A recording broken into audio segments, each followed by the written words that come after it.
delighted to have with us our first speaker for today's workshop, Dr. Firdaus Jahan, clinical psychologist, DEIC, COE, JN Medical College, AMU Aligarh, the organizer and key speaker of this workshop. She has over 20 years of experience in this field and also runs her own YouTube channel called Your Psychologist, which focuses on spreading awareness about mental health and counseling practices. Now, it's my pleasure to invite Dr. Firdaus Jahan to deliver her session on stages and skills of counseling. We look forward to your insightful and interactive talk, which will surely help all of us understand the essence of effective counseling practice. Thank you.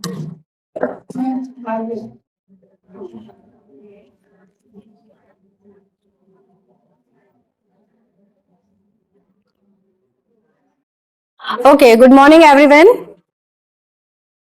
Welcome to our this interactive workshop. For this, क्योंकि basically we are here to learn stages and skills of counseling, which is very important. और I am really glad to see you all here.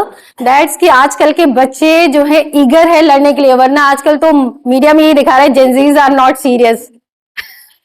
But तुम लोग को देख के लग रहा है कि यू आर सीरियस, और जब सीरियस होता है, अगर स्टूडेंट सीरियस होता है तो टीचर अपने आप सीरियस हो जाता है. ठीक है, तो मेरी कोशिश यही होगी आज के वर्कशॉप में कि at the end of this session you will be able to do counselling skills और develop your counselling skills. Okay, तो I will take skills of counselling and doctor Sara will take stages of counselling. Okay,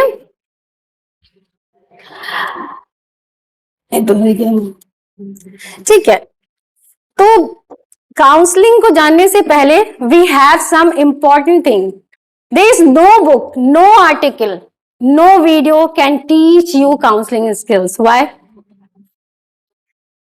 जब तक हम उसे करेंगे नहीं, जब तक हमें आएगा ही नहीं. कितनी भी अच्छी बुक पढ़ लीजिए आप, कितनी भी अच्छी आर्टिकल्स पढ़ लीजिए, बहुत अच्छे अच्छे लोगों ने लिखी हुई है बुक ऑलरेडी, बहुत अच्छी वीडियोस भी देख लीजिए, लेकिन जब तक हम उसे ट्राई नहीं करेंगे, जब तक उसे करेंगे नहीं, उसका यूजलेस है सारी चीजें. ओके, तो you can be a good counsellor through STD model. What is STD model? S for, okay, इसमें लिखा नहीं. तो ठीक है, what is STD model? S for seeing. Seeing means देखना. क्या देखना? एग्जैक्टली, ऑब्जर्व करना under the supervision of expert counsellor या प्रोफेशनल्स. ओके, तो हमें बहुत सारे केसेस जो है under the supervision of expert के अंडर हमें देखना जरूरी है. जब तक हम देखेंगे नहीं, जब तक हम अच्छे काउंसलर बन नहीं सकते. ये हमारा दिमाग है. जब तक हम, और साथ साथ में ये है कि उतनी ही केसेस एटलीस्ट आप उनके साथ करें ना, उनके अंडर गाइडेंस. ठीक है, तो कैसे करेंगे? सीइंग, ट्राइंग, कि उनके अंडर में ट्राई करना है कि आपका काउंसलर एक्सपर्ट बैठा हुआ है, यू आर डूइंग काउंसलिंग, वो ऑब्जर्व कर रहा है आपको कि आप कहाँ गलती कर रहे हो, कहाँ नहीं गलती कर रहे हो. ये बहुत इंपॉर्टेंट पॉइंट है. उसके बाद आप जा करके अपने आप एक अच्छे काउंसलर बन सकते हैं. तो ये तीन चीजें वेरी इंपॉर्टेंट है, इसको हमेशा नोट कर लो, क्योंकि हम कितना भी सीख जाए फिर इसका मतलब हम जो है अपने क्लाइंट को बेवकूफ बना रहे हैं.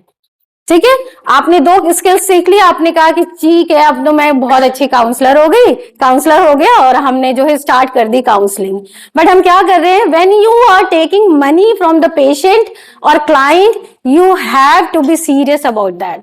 ठीक है, किसी के आप पैसे ले रहे हैं तो आप बेवकूफ नहीं बना सकते उन्हें. ठीक, let's start with a quick question. Okay, तो काउंसलिंग मीन्स व्हाट? क्या काउंसलिंग को सुन के तुम लोग के दिमाग में क्या आता है? We are using counselling in a daily basis. Counselling होता क्या है? Talking therapy. Okay, A professional healthcare counselor provides help to a counselor, basically a client who is dealing with any psychological emotional behavior. okay, fine. Make someone familiar with Okay, advice from the boss. okay, Understanding the client and guiding them. okay, fine. तो basically क्या है, we are using this term interchangeably, advice and guidance. Actually advice और guidance को ही हम लोग आजकल normal जितनी पब्लिक है वो कहता है हम तो काउंसलिंग करते हैं। आपने अक्सर सुना होगा किसी को, कोई अगर ग्रीफ में है तो किसी ने कुछ थोड़ी सी बातें कर ली एंड दे सेड कि मैंने तो बहुत अच्छी काउंसलिंग कर दी, देखो वो ग्रीफ से निकल गया। क्या वो काउंसलिंग थी? वो एडवाइस थी। ठीक है, तो come to next point. Advice क्या है? टेलिंग समथिंग और telling someone what to do. जैसे मैंने तुमसे कहा, तुमने कहा कि मैम मैं साइंस लूं या आर्ट्स लूं, मैंने कहा साइंस ले लो यार, बहुत अच्छे उसमें वो है, तरक्की है और सब चीज अच्छी होती है, आर्ट्स वाले तो ऐसे ही बैठे रहते हैं। तो क्या क्या मैंने एडवाइस कर दी तुम्हें, तो ये काउंसलिंग नहीं थी। ठीक, तो काउंसलिंग में टेलिंग व्हाट टू डू सिर्फ हम अपने एक्सपीरियंस के बेसिस पे, मेरे लिए हो सकता है साइंस बहुत अच्छी थी तो मैंने अपने एक्सपीरियंस के बिहाफ पे तुम्हें एक एडवाइस दे दी, और ये एडवाइस कोई भी दे सकता है, दादी, नानी, चाची, फ्रेंड, सारी चीज। एडवाइस तो हम लेते ही रहते हैं और हम खुद भी बहुत ग्रेट एडवाइजर बन जाते हैं दूसरों के लिए। ठीक है, तो एडवाइस इज सबसे इजिएस्ट थिंग। क्या होता है एडवाइस, और एडवाइस को ही हम काउंसलिंग कहने लगते हैं, which is not good. Guidance क्या है? वैसे तो लिखा हुआ है इसमें, गाइडेंस क्या है? Providing information, direction. इसमें क्या होता है बेसिकली कि आपको, आपका जो गाइडर होगा वो बेसिकली आपको गाइड करेगा 2-3 ऑप्शन के साथ कि बेटा ये वाली चीज में ऐसा होता है, ऐसा होता है, ऐसा होता है, तो तुम्हें ये तुम ये कर सकते हो। ठीक है, तो इसमें बेसिकली हम क्या करते हैं कि it's like showing that map and helping the choose कि कौन सी रोड। जैसे अब आप दिल्ली जा रहे हो तो दिल्ली में हमने क्या कहा कि मैंने कहा कि तुम बुलंदशहर वाले रास्ते से जाओगी तो तुम्हें ये चीज मिलेगी, वहां खाने की चीजें मिलेगी, ये मिलेगा, वहां टोल नहीं मिलेगा। लेकिन आप दूसरे हाईवे से जा रहे हो तो हम कहेंगे कि वहां पर टोल मिलेगा। अब तुम्हारी मर्जी है कि तुम्हें हमने इंफॉर्मेशन दोनों की दे दी। ठीक है, you have both the information, और उसके बाद आप ये डिसाइड करते हो कि आपको बुलंदशहर वाले रास्ते से जाना है या उस वाले रास्ते से जाना है। That is guidance. काउंसलिंग क्या है? Counselling, counselling is a professional confidential helping relationship in which a trained counselor interact with the client and the counselor to collaborate with each other to resolve client's problem or हाँ, problem और उसकी जितनी emotional problem है सब में उसकी help करता है। तो counsellor only facilitate the client. ठीक है, यहाँ पे फैसिलिटेट करते हैं हम उसके ना एडवाइजर होते हैं ना गाइडेंस देते हैं, हम उसे फैसिलिटेट करते हैं। कैसे फैसिलिटेट करते हैं वो हम आगे भी सीखेंगे।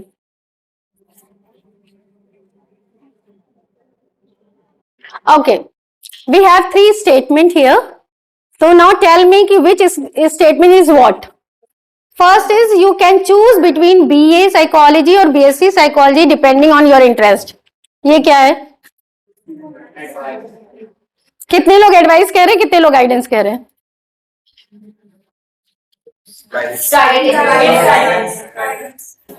Guidance, okay fine. And next you, next The last one is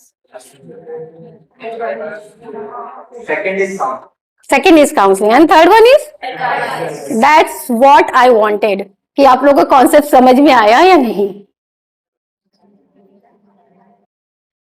okay, before doing counselling there are some important things which we have to do. क्या करना पड़ेगा हमें? सबसे बड़ी बात तो ये है कि हम जिस इन्वायरमेंट में करने जा रहे हैं काउंसलिंग, यानी रूम का साइज, रूम टेम्परेचर, रूम का साइज क्या होना चाहिए हमें अगर हम कर रहे हैं तो? क्यों हम बात कर रहे हैं कि रूम सही होना चाहिए, साइज सही होना चाहिए? एटलीस्ट इतना हो कि आप 2 चेयर रखने के बाद मूवमेंट अच्छे से हो पाए, ये भी नहीं कि इतना छोटा सा रूम है। ठीक है, तो आपका एक तो रूम साइज, सेकंड क्या है, room temperature is very important. ना बहुत ज्यादा ठंडक होनी चाहिए, ना गर्मी होनी चाहिए, ना ह्यूमिड होनी चाहिए, क्योंकि क्लाइंट हमारे पास खुद ही परेशान आ रहा है और उसको एंजाइटी हो रही है और हम जो है ह्यूमिड में उसे बैठा दिया, उसकी एंजाइटी तो और बढ़ जाएगी। ठीक है, तो room temperature should be normal, ठीक है, in controlled. And third one is कि रूम की प्रॉपर लाइट भी होना बहुत जरूरी है। ठीक है, इसमें मेंशन नहीं है, कुछ चीजें मैं ऐसे भी बोल रही हूँ, हर चीज इसमें नहीं। तो रूम का जो लाइट है वो भी बहुत बहुत ब्राइट नहीं होना है, बहुत डिम नहीं होना है। ठीक है, नॉर्मल लाइट्स होना हो जरूरी है, दो एक लाइट हो जिससे आपका रूम में विजुअल आसानी से हो पाए, यानी मैं तुम्हें देख पा रही हूँ, तुम मुझे देख पा रही हो, डार्कन नहीं लग रहा है, इतनी लाइट आपके रूम साइज के अकॉर्डिंग होनी जरूरी है। ओके, एंड सबसे most important sitting arrangement. We are Indians, तो हम लोग क्या करते हैं, टेबल रखते हैं, चेयर रखते हैं, वी स्टार्टेड डूइंग काउंसलिंग। ये काउंसलिंग की सिटिंग अरेंजमेंट बिल्कुल भी नहीं है। ठीक है, लेकिन हम क्योंकि इंडियंस है तो हम सेटिस्फाई नहीं होते जब तक टेबल ना रखे, डॉक्टर साहब कैसे कहलाएंगे। ठीक है, तो ये कल्चर हमारे इंडिया में बना हुआ है और हम सब इसको फॉलो कर रहे हैं ब्लाइंडली। बट सिटिंग अरेंजमेंट आपका जो 45 डिग्री एंगल होना जरूरी है। ठीक है, और एटलीस्ट ऐसा नहीं, प्रॉक्सिमिटी नहीं है कि आपने चिपक के बैठ गए अपने पेशेंट के साथ। ठीक है, तो 1 मीटर का डिस्टेंस होना इंपॉर्टेंट है। क्यों इंपॉर्टेंट है? और डायगोनल बैठना क्यों इंपॉर्टेंट है? पर्सनल स्पेस में नहीं जाना चाहिए। एग्जैक्टली, ठीक है, क्योंकि ये डिस्टेंस इतना है कि you can observe the client and client can observe you also. Counselling में ये नहीं होता है कि सिर्फ हम क्लाइंट को ऑब्जर्व कर रहे हैं, क्लाइंट हमें ज्यादा ऑब्जर्व करता है कि ये हमारी काउंसलिंग ढंग से कर पाएंगी या नहीं। आर क्या कहते हैं ना कि उनके अंदर स्किल्स है कि नहीं, वो खुद भी जज करते हैं स्किल्स को। ठीक है, तो पहली सेशन इज वेरी इंपॉर्टेंट जिसमें आपको अपना इंप्रेशन डालना है कि आप अच्छी काउंसलिंग कर सकते हो, रैपो बना सकते हो उनसे। तो first impression is a last impression. अगर आप फर्स्ट में फिसल गए तो the patient won't be come again, वो कभी नहीं आएगा आपके पास, क्योंकि वो आपको पैसे दे रहा है। आप अगर प्राइवेट गवर्नमेंट सेक्टर में बैठे हैं तो आपको कोई फर्क नहीं पड़ता, आप अच्छी करो काउंसलिंग, बुरी करो काउंसलिंग, डजेंट मैटर, आपको salary, you are getting salary.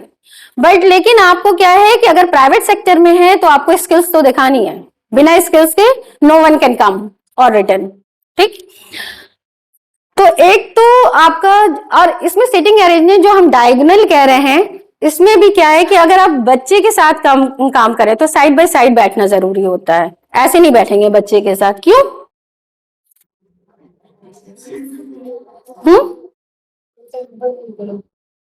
बच्चा कंफर्टेबल है, ओके, क्लोज फील करें।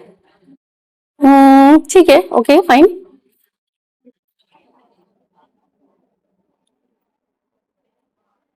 क्लोज एंड सेफ फील करें।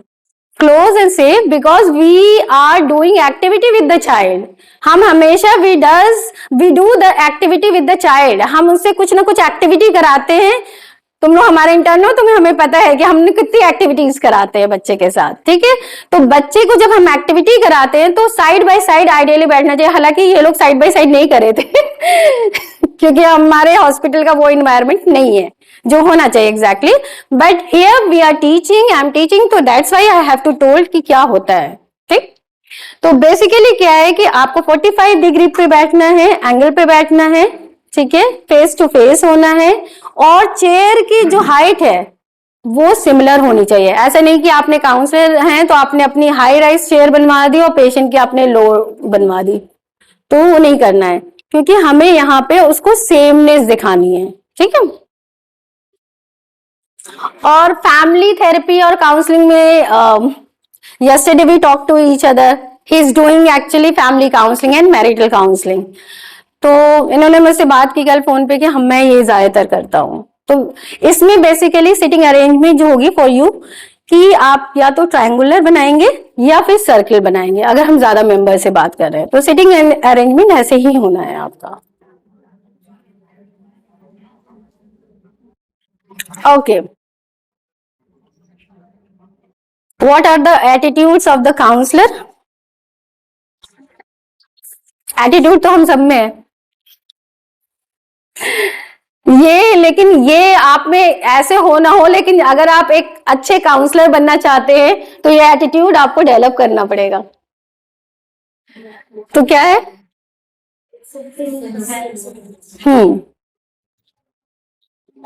Acceptance means what?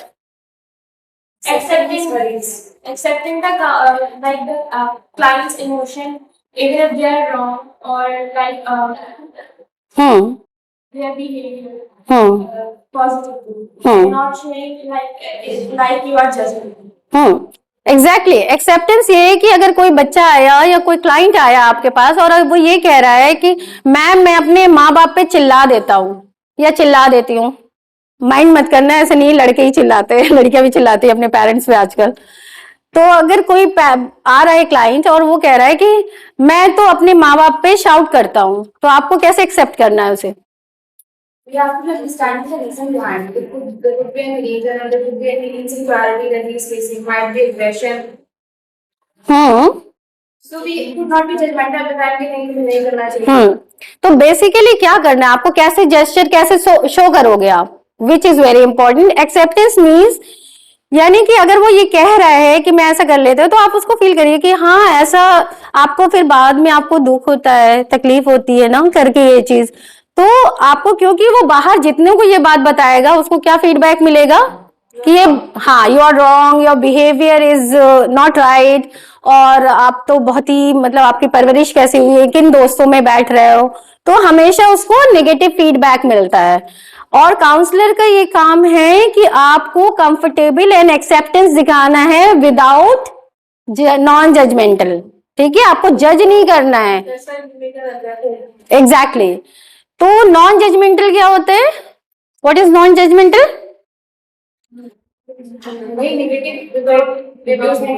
फिर दोनों में डिफरेंस क्या हुआ? What is the difference between two? ये बारीकियां कोई नहीं बताएगा, ये यही सीखोगे आज तुम लोग।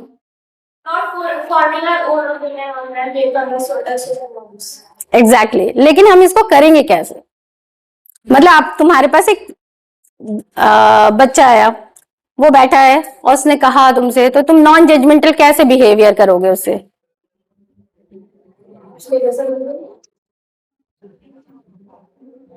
They won't be showing any negative views on what we feel.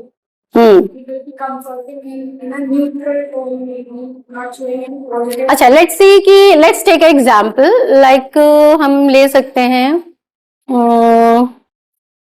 कि एक बच्चा आया और वो आया है बहुत क्रिमिनल बैकग्राउंड से, ठीक है, या फिर वो है रेपिस्ट, वो तुम्हारे पास है, कैसे उसे करो, कैसे उसे काउंसलिंग स्टार्ट करो, कैसे नॉन जजमेंटल बिहेवियर करोगे?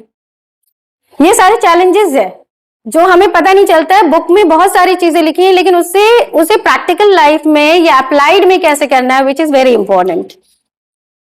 And in the initial session, they won't be. Actually बहुत छोटी सी बात है कि अगर कोई भी हमारे पास क्लाइंट है तो वो कीप इन योर माइंड, वो आपका सेफ क्लाइंट है उस वक्त, वो कुछ भी नहीं है, वो कहीं का प्राइम मिनिस्टर है, वो क्रिमिनल है, वो कुछ भी है, ही इज योर क्लाइंट और वो आपसे हेल्प मांगने आया है। तो आपको सिर्फ यही सोचना है, आपको अपनी जो एक्सपीरियंस की गठरी है ना उसे वही छोड़नी है। आपका क्या एटीट्यूड है, आपकी क्या मॉरलिटी है, उससे लेना देना नहीं। वो बहुत मॉरलिटी और वो सारे पढ़ के आया रिलीजन वाले, उसकी तबलीग जमात अगर हम स्टार्ट करेंगे ना तो उसे नहीं समझ आने वाली, क्योंकि वो सब जगह से एडवाइस मिल चुकी है उसे ऑलरेडी, ठीक है। अगर उसकी ये सब हेल्प कर चुका होता है तो वो मेरे पास होता ही नहीं या हमारे पास नहीं होता बेसिकली। तो ठीक, जब भी हम कोई भी अगर नॉन जजमेंटल हमें होना है, अगर हम जजमेंटल हो गए तो our behaviour has been changed. अगर मैंने सोच लिया कि तुम क्रिमिनल हो तो मैं कैसे मतलब सुकून से रिलैक्स बैठ पाऊंगी तुम्हारी काउंसलिंग करने के लिए? मेरे कॉर्नर ऑफ द माइंड में, बैक ऑफ द माइंड में ये ब्रूटी करता रहेगा कि भाई इसका सेशन जल्दी खत्म हो, ऐसा ना हो ये मेरे कांटेक्ट में ज्यादा आने लगे या कुछ, ये मुझे ही कुछ क्राइम ना कर दे। ठीक है। I have many cases like this कि जो बहुत क्रिमिनल बैकग्राउंड के भी थे, रेपिस्ट भी थे, मॉस्टरबेशन वाले भी केसेस थे, तो उन सबको आई हैव डील्ड। तो मैंने चैलेंजेस देखे हैं कि ये चैलेंजेस अगर आपने जजमेंट कर लिया तो you won't do any counselling, या तो आप उनसे कह दीजिए मैं आपकी नहीं कर सकती, विच इज मच बेटर, लेकिन आप उसको ड्रैग करोगे तो वो उल्टा हो सकता है आप पे, ठीक है। ओके, एम्पैथी को हम later we will discuss in detail. Okay, genuineness and maintain confidence. Genuineness का क्या मतलब है यहाँ पे? Attitude.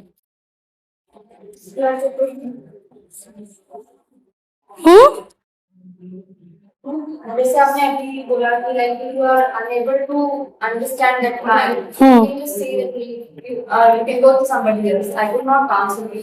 That could be a genuineness. हाँ, इट कैन बी। जेन्युइन होना बहुत जरूरी है, पर्सनल लाइफ के लिए भी, प्रोफेशनल लाइफ के लिए भी। इफ यू आर जेन्युइन, आपका बिहेवियर बताएगा आप जेन्युइन हो। आपको कुछ करने की जरूरत ही नहीं है, मीन्स कि आपको फेक बनने की जरूरत नहीं है। इनिशियल लेवल पे हम लोग क्या करते हैं, बेसिकली हम उसके सामने इतने वो बन जाते हैं कि हमें ही सब कुछ आता है, तुम्हें तो कुछ आता नहीं, ठीक है। तो और फिर हमें क्या लगता है कि ये पैसे दे रहा है तो इससे कुछ भी बोलो, झूठ भी बोलो, सच भी बोलो, बस पैसे लेते रहो।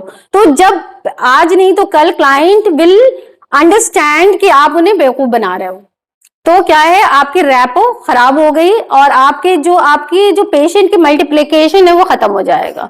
क्योंकि एक से दो जो आपका माउथ टू माउथ प्रोपेगेंडा होता है प्रॉपर, जो आपके नेम एंड फेम होता है, वो बेसिकली 1 to 1 ज्यादा अच्छा होता है। आप कितनी भी ऐड करा लो, 2 बार आएगा, अपने पोस्टर भी छपवा लो, 2 बार आएगा पेशेंट, तीसरी बार आएगा ही नहीं, क्योंकि वो तो किसी और वजह से आया हुआ है, ठीक है। और कॉन्फिडेंशियलिटी इज मस्ट। कॉन्फिडेंशियलिटी मेरे ख्याल से सबको पता होगा क्या होता है। Keeping the secrets and we are not going to leak the information to the client.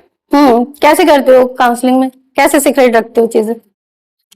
Building trust. Hmm. First of all, we develop the rapport. Okay, Then, rapport के बाद कॉन्फिडेंशियलिटी करते हैं। हाँ, with in the rapport. Okay okay okay okay okay. अच्छा, अगर मैं किसी को यहाँ बुलाऊं एज अ क्लाइंट और एज अ काउंसलर, तो कैसे इसकी कॉन्फिडेंशियलिटी को कैसे कहोगे, क्लाइंट को कैसे ब्रीफ करोगे? I need 2 participant, come forward. वो कहाँ है देखना, करोगे तभी आएगा। देखो मैं तो लेक्चर देती रहूंगी, लेकिन जब तुम करोगे ना, then you will develop your skills also.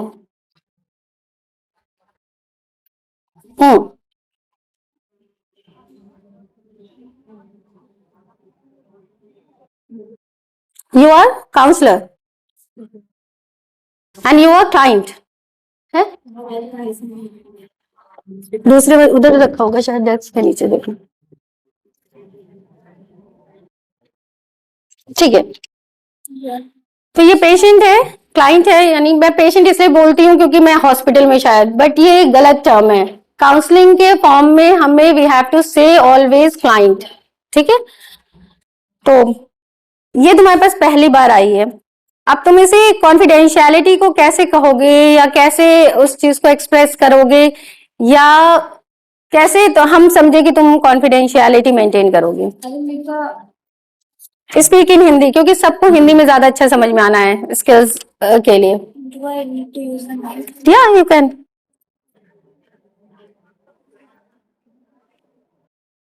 So first of all, I will let you know what is her name and all that. तुम डायरेक्ट अभी कॉन्फिडेंशियलिटी की बात करते हो, वो वाला हम अभी करेंगे बाद में। कॉन्फिडेंशियलिटी का कैसे करेंगे? So मैं आपका कोई भी इंफॉर्मेशन माइक दे दो। मैं आपकी कोई भी इंफॉर्मेशन कभी भी कहीं भी लीक नहीं होने दूंगी। सो यू आर सो आप बहुत नॉर्मली मुझे अपनी सारी चीजें बता सकते हो, जो भी आपको दिक्कत है आप मेरे पे ट्रस्ट कर सकते हैं। और अगर आपको ऐसा लगता भी है, you can have your question, I would like to give you the answer of that question, and don't be hesitate that आपकी जो भी इंफॉर्मेशन है वो कभी भी कहीं भी लीक होगी। Okay, good. तुम्हें ऐसा लगा कि ये तुम्हारी कॉन्फिडेंशियलिटी, अब तुम्हें ऐसा फील हुआ कि ये तुम्हारी कॉन्फिडेंशियलिटी को ब्रेक नहीं करेगी और तुम चीजें बता सकती हो? ऑनेस्टली बताना है तुम्हें। टू अ सर्टेन एक्सटेंट लगा, लेकिन ऐसा होता है कि अगर मैं एज अ चाइल्ड आ रही हूँ with my parents, so I would feel that may be ये exactly, that's why I wanted to express here. Come on, अब रुक जाओ, नहीं नहीं तुम आ जाओ, कम। अब जैसे यहाँ पे हम हैं, तो मैं क्या करती हूँ, मैं ये कहती हूँ जब फर्स्ट सेशन हुआ तो अपने क्लाइंट को आप लोग हमेशा पहली चीजें ब्रीफ कर दीजिए, ठीक है? आपको इतना कॉन्फिडेंस में लेना है कि वो अपनी अंदर की चीजों को डिस्क्लोज करे। कैसे करेगा? यानी कि हाँ बेटा, आप यहाँ आए हो तो आपको जो भी परेशानी है वो तो हम बात करेंगे, लेकिन बेसिकली क्या है, यहाँ पे जितनी भी बातें होती हैं उसे गुप्त रखी जाती है, उसे कॉन्फिडेंशियल रखी जाती है। इवन दो आप नहीं चाहोगे तो आपको पेरेंट्स को भी नहीं बताया जाएगा, आपके भाई बहनों को भी नहीं बताया जाएगा, और जब मैं बताऊंगी तो आपसे पूछ के ही बताऊंगी, ठीक है? तो are you ready to start this? ठीक है, तो आपको ऐसे स्टार्ट लेना, कॉन्फिडेंशियलिटी को आपको शो जरूर करना है, क्योंकि हम बहुत सारी चीजें बता नहीं पाते जब तक उसे, और इवन इसमें हम समटाइम्स ये भी ऐड कर देते हैं कि अगर हमारी कॉन्फिडेंशियलिटी ब्रेक होगी तो हमारी डिग्री छीन ली जाएगी। ओके, तो उससे क्या होता है कि क्लाइंट हमारा सामने वाला बहुत ही ज्यादा कॉन्फिडेंट हो जाता है कि अब मैं इन्हें अपनी हर बात बता सकती हूँ जो हमने दोस्तों फैमिली किसी को नहीं बताई है। ओके, ठीक है। हाँ एग्जैक्टली, हाँ। तभी अगर मैंने तुमसे कह दिया मेरी डिग्री छीनी जाएगी, यानी ये बहुत इंपॉर्टेंट चीज है, तो तुम्हें ये लगेगा अब तो मैं मतलब सेफ जोन में हूँ, यहाँ पे कुछ भी डिस्क्लोज करेंगे तो वो कॉन्फिडेंशियल रहेगा, वरना मैम अपनी डिग्री थोड़ी छीनने देंगी। Exactly, go and have a seat. Thank you so much. आप लोग उधर निकालो, ठीक है? ठीक, तो बेसिकली क्या है कि हमें confidentiality is very important part, इसीलिए मैंने बताने की कोशिश की कि कॉन्फिडेंशियलिटी को कैसे डिस्क्लोज करना है आप लोग को, ठीक है? क्योंकि हमारे पास जितने पेशेंट आते हैं ना वो कॉन्फिडेंशियल बातें ही लेके आते हैं, तो अगर हमने उसी को ही डिग आउट नहीं किया तो फिर प्रॉब्लमेटिक हो जाएगा। अब एक और एक्टिविटी करेंगे, वन मोर एक्टिविटी। दो और पार्टिसिपेंट कम फॉरवर्ड।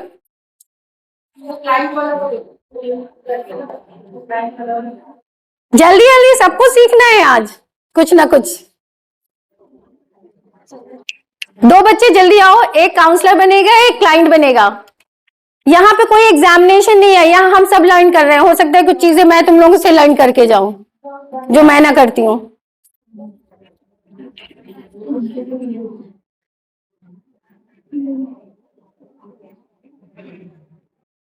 पूछ लो।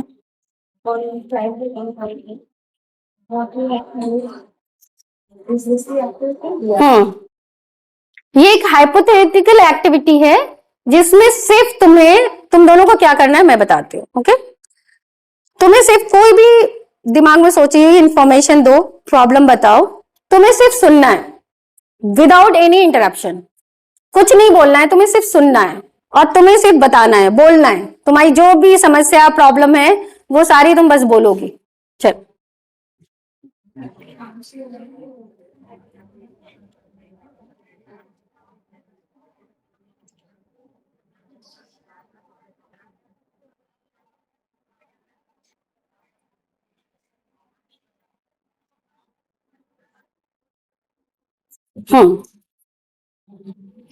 एंड आप सबको नोट डाउन करना है क्या इन्होंने किया, क्या काउंसलर ने किया, क्या क्लाइंट ने किया।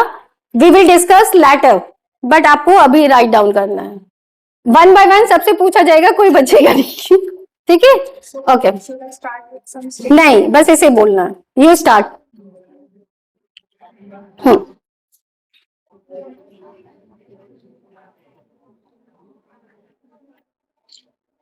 कुछ भी है, कुछ भी बताओ, घर की प्रॉब्लम बताओ, कुछ भी। बहुत सारी प्रॉब्लम हमारे पास तो वैसे ही है। क्लाइंट क्यों बन गई हो? कोई नहीं प्रॉब्लम, कोई और आ जाओ अपनी प्रॉब्लम में। तुम आ जाओ, कम कम कम, कोई भी प्रॉब्लम बताओ, हम थोड़ी कह रहे हैं तुम्हारी है। यहाँ कुछ भी रियल नहीं है, सब हाइपोथेटिकल है। वरना सीखोगे ही नहीं तुम लोग। आ जाओ चलो। प्रॉब्लम बता रहे तो अपनी रियल प्रॉब्लम बता रहा है। नहीं, और वैसे भी we have some common problem also, we have some common problem also, तो कोई प्रॉब्लम नहीं। वो प्रॉब्लम उनको बनाना था। ठीक है, ओके। तुम्हें कुछ भी हाइपोथेटिकल, तुम्हें बस बोलते जाना है, जितनी प्रॉब्लम है सब निकाल दो।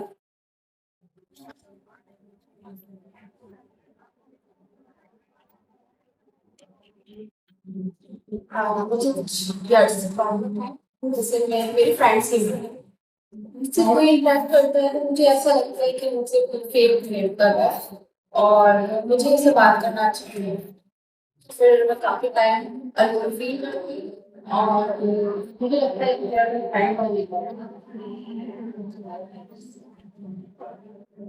ठीक है, प्रॉब्लम हो गया, सुन लिया, ठीक है। तुम्हें ऐसा लगा कि she is listening you properly? Okay, ठीक है, have a seat.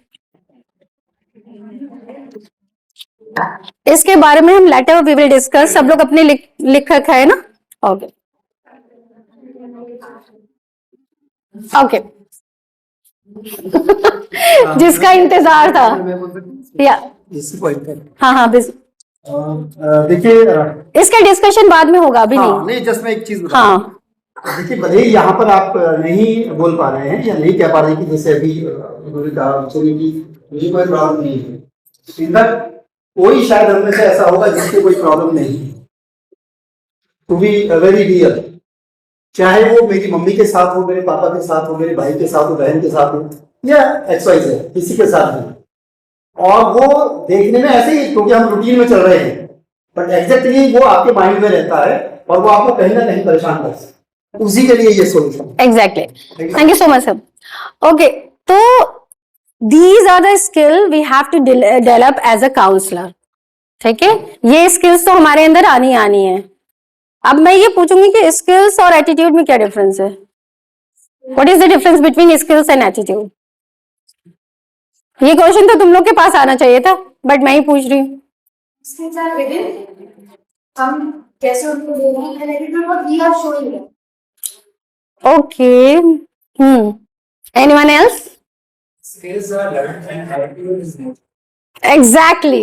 He is absolutely right. ठीक है, तो skills we have to learn and polish. ठीक है, जब तक skills नहीं आएगी हम जो है प्रोसेस नहीं कर पाएंगे। हो सकता है हमारा एटीट्यूड बहुत अच्छा हो, हम लविंग भी हो, केयरिंग भी हो, नॉन जजमेंटल भी हो, बट क्या वो इंसान काउंसलिंग कर सकता है विदाउट स्किल्स? बहुत सारे हमारे पेरेंट्स जो है अनकंडीशनल भी होते हैं, लविंग भी होते हैं, कॉन्फिडेंशियल भी होते हैं, सब होते हैं, but they are not counsellor. ठीक है, क्योंकि उनके पास ये स्किल्स नहीं है जो हमें डेवलप करनी है।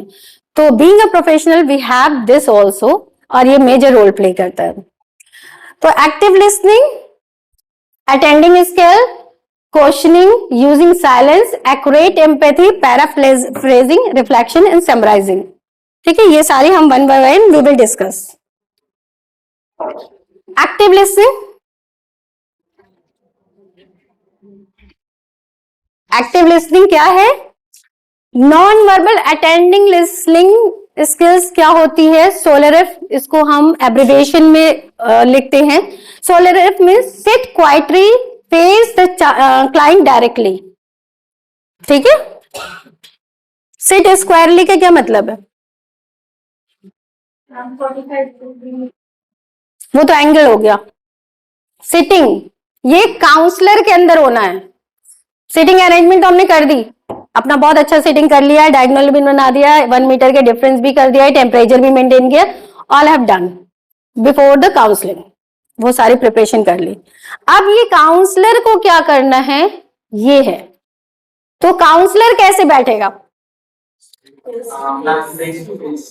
हाँ, face, sit squarely, face to face. Squarely यानी क्रॉस लेग, क्रॉस हैंड नहीं होना है। यानी अगर आपको यहां बैठना है तो you have to sit like this.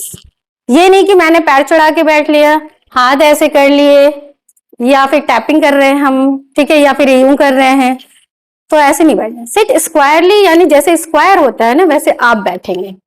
ठीक, तो आपकी सिटिंग अरेंजमेंट ऐसे नहीं होनी। सिट स्क्वायरली का मतलब ये है। ओपन पोस्चर यानी आपको क्रॉस लेग बिल्कुल नहीं करना है, ना क्रॉस हैंड करना है, ठीक है। लीन स्लाइटली, क्या है लीन स्लाइटली? कैसे बैठेंगे? हाँ, तो आपको ये नहीं कि आप बैठ तो स्क्वायरली गए हैं लेकिन अब तो हम ऐसे बैठे हैं। शुड यू मतलब आपको ऐसे लग रहा है कि मैं आपको लिसन कर रही हूं, ऐसे थोड़ा एटीट्यूड आ रहा है ना, मतलब आपको ये लग रहा है कि हाँ है तो मैम सुन तो रही हैं, बट एक्टिव लिसनिंग नहीं है आप। मैं अपने थोड़े एटीट्यूड में हूँ, बट लेकिन जब मैं लीन फॉरवर्ड होती है यानी आपको कब लगता है कि मैं ज्यादा अच्छा सुन रही हूँ? कि अगर तुम यहाँ बैठोगे तो जैसे ही मैं यूं कहूंगी हाँ और बताओ, ठीक है। तो यानी थोड़ा सा हमारी बॉडी, अपर बॉडी को लीन होना है, आपकी तरफ होना है। और ऐसा तुम देखोगे जब बहुत इंपॉर्टेंट बातें करते हैं तब भी तो हम क्या करते हैं, लीन हो जाते हैं एक दूसरे के साथ, ठीक है। तो उतने ही लीन होना है यहाँ पे। और क्या है, आई कांटेक्ट।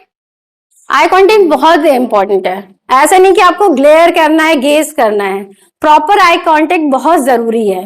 अब अक्सर क्या होता है कि हम बीइंग अ काउंसलर हम क्या करते हैं, उसको इतना ऑब्जर्व करने के चक्कर में ना ग्लेयर करने लगते हैं कि हाँ भाई आज इसकी सारी बॉडी पार्ट को हमें जो है देख लेना है कि वो क्या क्या सोच रहा है, क्या वो कर रहा है, उसके एक्सप्रेशन को। लेकिन उससे क्या, हमारा क्लाइंट ऑफेंडेड हो रहा है कि आप क्या कर रहे हो, अनयूजुअल बिहेवियर, एबनॉर्मल बिहेवियर, ठीक है। तो आपको बहुत ग्लेयर नहीं करना है, आपको नॉर्मल आई कांटेक्ट रखना है, ठीक है। You are definitely you are observing but within the limit, ठीक है, कि उसको ऑकवर्ड नहीं ले। रिलैक्स एंड काम, नेचुरल, यानी आपको कभी भी कोई भी क्लाइंट देखना है तो आपको you should be relax first. ऐसा नहीं मेरी परेशानी बहुत ज्यादा है, मैं तो लड़के आ रही हूं घर में और मैंने सेशन स्टार्ट कर दिया, वो नहीं करना कि मैं खुद ही एप्रीहेंशन में हूं और मैंने सेशन स्टार्ट किया। तो personally when I take private patient, मैं उसे एक दिन पहले अपॉइंटमेंट देती हूँ, दूसरी दिन खुद फ्रेश होती हूँ and then take only one client, क्योंकि जब आप उससे प्राइवेटली पैसे ले रहे हो बहुत अच्छा उसको देना है आपको।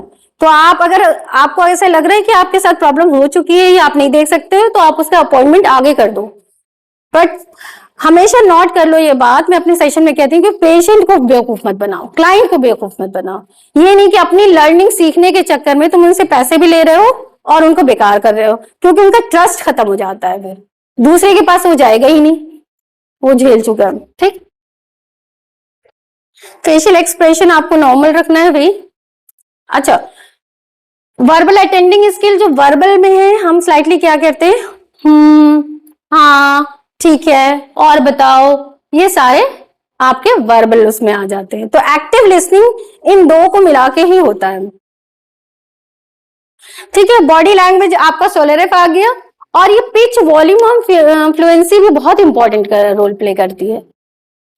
अगर मैं बहुत चिक चिक के बात करने लगूं अपने पेशेंट के साथ तो वो क्या रिलैक्स फील करेगा? नहीं करेगा ना। तो वॉल्यूम भी आपको मॉडरेट होना है और डिपेंड करना है कि वॉल्यूम कब आपको कम करना है, कब ज्यादा करना है। कोई बताएगा कब हम थोड़ा कम करते हैं पिच को, कब हम डाउन करते हैं?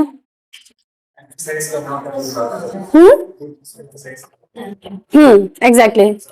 हाँ, तो हम क्या करते हैं, वाई वॉज हाई हाई करते हैं। फॉर एग्जाम्पल, यानी कोई पेशेंट आया हमारे पास तो हम उसको कैसे करेंगे,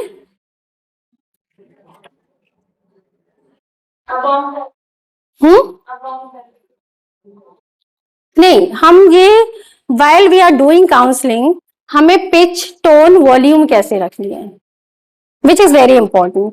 तो ये चलता रहता है हमारा ना, कभी हम कम बोल रहे होते हैं, कभी हम ज्यादा बोल रहे हैं, कभी टोन हाई कर देते हैं, कभी रेट ऑफ स्पीच को बढ़ा देते हैं, फटाफट फटाफट बोलने लगते हैं। जैसे हम एंजाइटी में होते हैं तो जल्दी जल्दी जल्दी बोलने लगते हैं, तो वो रेट होता है हमारा, ठीक है।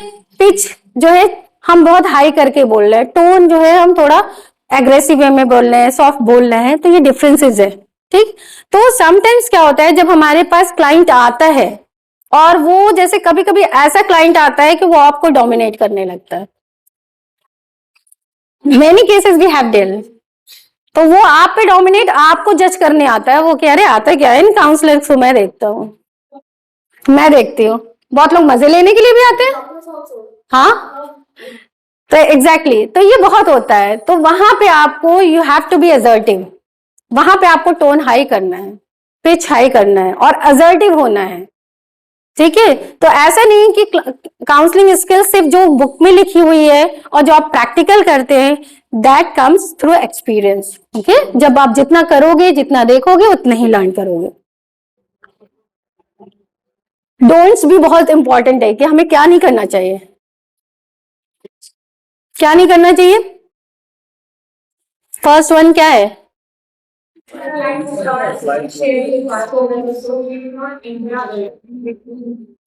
एग्जैक्टली, स्पेशली वन जब फर्स्ट सेशन में आता है क्लाइंट और वो चूंकि अपनी सारी बातें निकाल रहा है उस टाइम पे, तो आपको ये नहीं एटीट्यूड दिखाना है कि अरे भाई मैं तो सुन चुका हूं बस खत्म करो।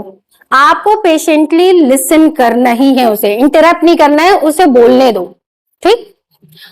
फर्स्ट लाइन और नरेट योर ओन एक्सपीरियंस, ये बिल्कुल भी नहीं करना है, ठीक है।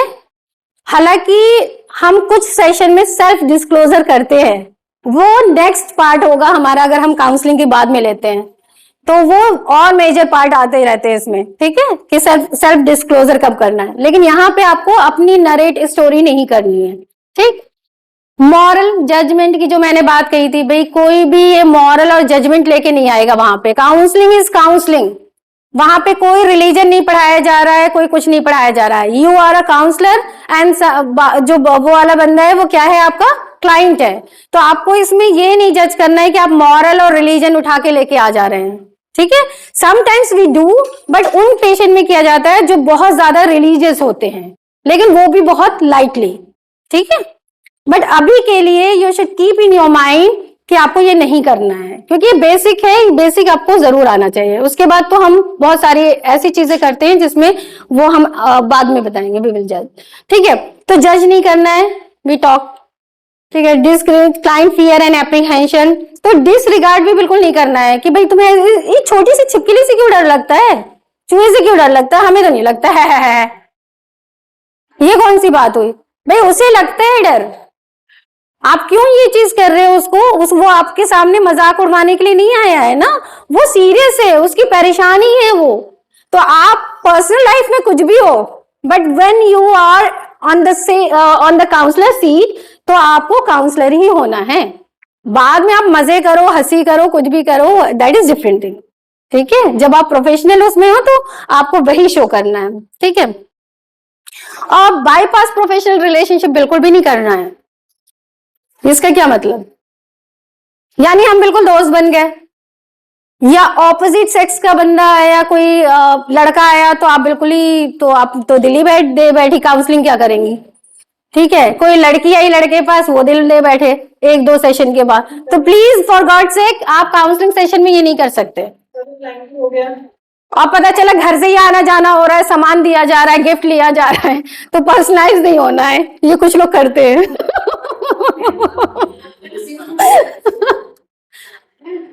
अगर हमारे पास क्लाइंट हो वो हमसे इस तरीके का एक्सपेक्ट करता है, हम नहीं करना, यही तो स्किल्स डेवलप करनी है। वो तो करेगा, वो हो सकता है आपको जज करने आ रहा हो, आपको मजे लेने आ रहा हो, मिलिंगरिंग कर रहा हो, अपनी झूठी प्रॉब्लम बता के आ रहा हो, तो फिर हम काउंसलर ही किस बात के हैं अगर हम इस चीज को मैनेज नहीं कर रहे। प्रैक्टिकली कैसे बिहेव करना है? प्रैक्टिकली यू शुड बी काम, relax and you should show कि आप बहुत प्रोफेशनल हो, आपको इन सब से कोई लेना देना नहीं है, ठीक है। आपको बिहेव करना है कि ठीक है आपकी ये प्रॉब्लम है, अगर वो जैसे तुम कुछ स्टेटमेंट दो तो मैं और बता सकती हूँ अगर तुम्हारा हो। बताने की लिमिट से ज्यादा अगर क्या ज्यादा केस के फॉर्म में बात हो रही है यहाँ पे, ज्यादा कम कुछ नहीं है। हाँ, रिलेशन उनकी साइड से बन सकता है, जब तक तुम नहीं चाहोगे कभी नहीं बन सकता, कभी नहीं बन सकता, नेवर एवर। मैं 20 साल के एक्सपीरियंस में मैं बता सकती हूँ, मेरे पास ऐसे ऐसे पेशेंट आए हैं जो अभी मैंने एग्जाम्पल दिया है, लेकिन कभी पर्सनल रिलेशनशिप नहीं बना पाए, नहीं बना पाई। लेकिन वन साइडेड अगर कोई प्यार या कुछ इस तरह से जता रहा है एज अ क्लाइंट, आप मना कर दो स्ट्रेट फॉरवर्ड। आपको उस स्टेज में दूसरे काउंसलर को भी उसको रिकमेंड करने का एक ऑप्शन होता है ना। आप नहीं, अगर देखो एक तो होता है कि पागलपनी, तो दैट इज अलग, हाँ टर्मिनेट कर सकते हो, और नहीं तो जब हाँ तो वो तो आपने गलत काउंसलिंग ही कर दी एक तरह से। आपको जब भी आपके पास पेशेंट आ रहा है तो आपका एटीट्यूड शुड बी प्रोफेशनल, ठीक है। आज से 20 साल पहले अगर तुम इमेजिन करोगे तो शायद मैं और छोटी लगती होंगी। तो 20 साल पहले मैं छोटी लगती तो तुम्हें क्या लगता है कि हमारे पास ऐसे पेशेंट नहीं आए होंगे? तो जब 100% ऐसे पेशेंट आए हैं तो हमने डील, इवन दो मास्टरबेशन के केस मैंने डील किया है, मेरे सामने मेरा क्लाइंट हिज सेइंग कि मुझे आपको देख के भी हो रहा है। Can you imagine? मतलब कितनी बड़ी बात है, मैंने कैसे डील किया होगा उसे। तो वो ये तो आपको ये दिमाग में माइंड में आपको जजमेंटल नहीं होना है कि ये कितना गंदा इंसान है, ये मुझे देख के क्यों सोच रहा है। आपको ये नहीं सोचना है, आपको ये सोचना है कि इसकी बेचारे की यही प्रॉब्लम है, उसे आपको ही देख के नहीं सबको देख के होता है। तो आप बैठे हो तो आपको देख के लग रहा है, तो तब आपका बिहेवियर एटीट्यूड, इसी की बात की जा रही है। आपको तो ना मैंने जो रिस्पॉन्स किया, आई एम टेलिंग यू, क्या किया मैंने कि मैंने उससे कहा ठीक है इट्स नॉर्मल। मैंने ऐसे ही बिल्कुल नॉर्मल एक्सप्रेशन, नॉर्मल बिहेवियर, क्योंकि मुझे पता है कि उसकी प्रॉब्लम ये है, तो एटीट्यूड ही आपका बिहेवियर बनाता है। तो मैंने कहा इट्स नॉर्मल, ठीक है, आपकी बीमारी यही है तो आप किसी को भी देख के कर रहे हो, तो मुझे भी देख के लिख दिया तो कोई इशू नहीं है इसमें, कोई बात नहीं। थेरेपी कैरियर फॉरवर्ड हो गया। अगेन वो लिख के अगेन नहीं लिख के आया ना, क्योंकि वो तो एक थॉट लिख दी एक बार मेरी, अब वो दूसरे की लेके आ रहा है, अपनी बहन के बारे में लेके आ रहा है, अपनी कजिन के बारे में लेके आ रहा है, तो वो तो उसका बिहेवियर है ना। अब मैं उसी वक्त कहती हाँ तुमने मेरे बारे में कैसे लिख दिया, अरे ये तो कोई अच्छी बात नहीं है बेटा तुम्हारी, तो वो तो और ऑफेंडेड हो जाता ना, उसकी बीमारी है, और वो अपनी बहन के साथ ही आया था दिखाने के लिए। Can you imagine? तो उसकी प्रॉब्लम कितनी सीवियर होगी। तो इसका मतलब ये नहीं है कि आप एकदम डर जाओ, डरना नहीं है, सेशन में डरना नहीं है। You are a doctor, you are a psychologist, you are a counsellor. भाई एक गायनाकोलॉजिस्ट अनमैरिड होती है तो वो बच्चा पैदा कराती है, तो बीइंग अ काउंसलर हम क्यों नहीं सेक्सुअल मैरिटल काउंसलिंग कर सकते? क्यों हम हा हा कर रहे हैं और नजरें डाउन कर रहे हैं? भाई हम तो इसी प्रोफेशन में है ना। तो आपको यही तो स्किल्स और एटीट्यूड डेवलप करता है विच कम्स थ्रू एक्सपीरियंस। और जितना हम देखते हैं, जितना करते हैं, और ये सब जो थेरेपीज होती हैं या काउंसलिंग सेशन होती है वो अंडर द सुपरविजन ऑफ जो एक्सपर्ट के अंदर करें तो ज्यादा बेहतर है, ठीक है। क्योंकि ये बहुत आपका जो है फ्यूचर भी बर्बाद कर सकती है, कि वो उससे आपका यही है ना, इंटीमेसी डेवलप हो सकता है, फिर आपके दिमाग में भी कुछ और आ सकता है। तो you have to fix a limit. Activity again, अब हम बात करेंगे, दो लोग फिर आओ, कम फॉरवर्ड टू पार्टिसिपेंट। वही सेम एक्टिविटी करेंगे जो अभी तुम लोगों ने किया था। एक सुनेगा, एक प्रॉब्लम बताएगा, फिर हम देखेंगे दोनों में डिफरेंस, ठीक है। काउंसलर वाले लगा दो। यू आर क्लाइंट, ठीक है। अच्छा ये छूट गया था, हमेशा ज्यादातर हम जब राइट हैंड साइड होते हैं तो राइट साइड पे ही क्लाइंट को बैठाएं तो ज्यादा बेटर है। वैसे you can sit left side पे बैठा सकते हैं, बट लेकिन ये ज्यादा प्रेफरेबल है।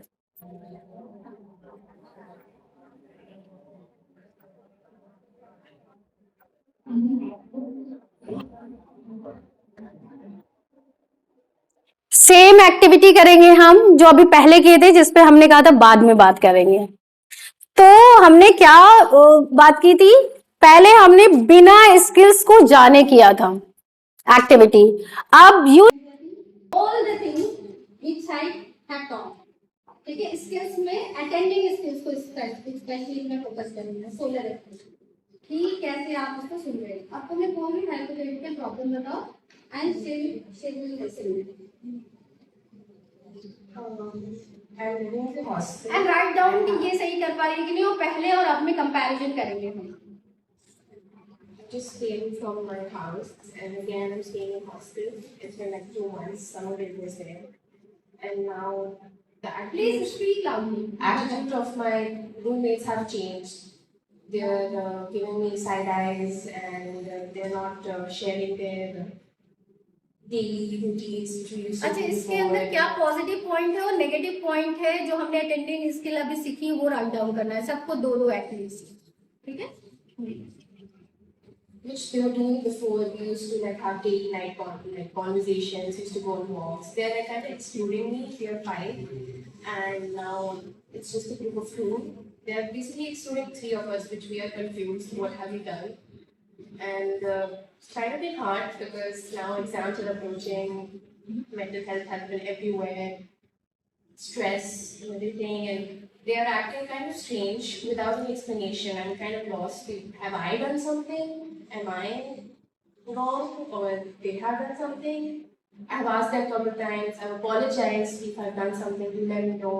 I'm going all the way, but nothing is happening. So what should I do? Okay, fine. That's all.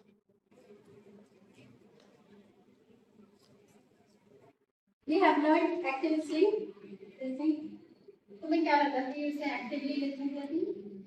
As a plan. Why do you think it's less?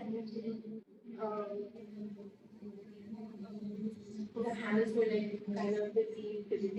Okay. And it was kind of a bland facial expression. Like you were just like not understanding what I was saying. Kind of. Okay. That's what I felt. Yes, like a neutral face was there. Okay.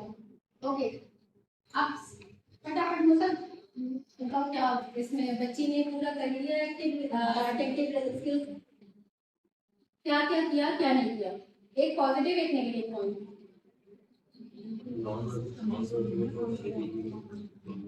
Exactly जो positive हो गया exactly ठीक है negative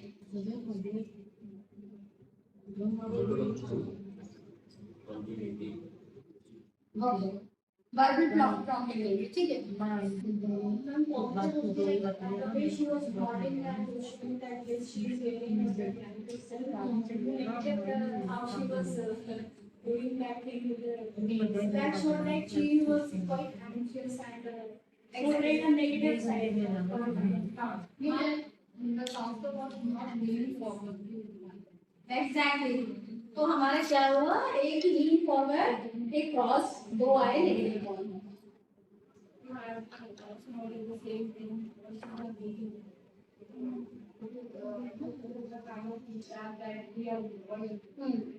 So it is very important.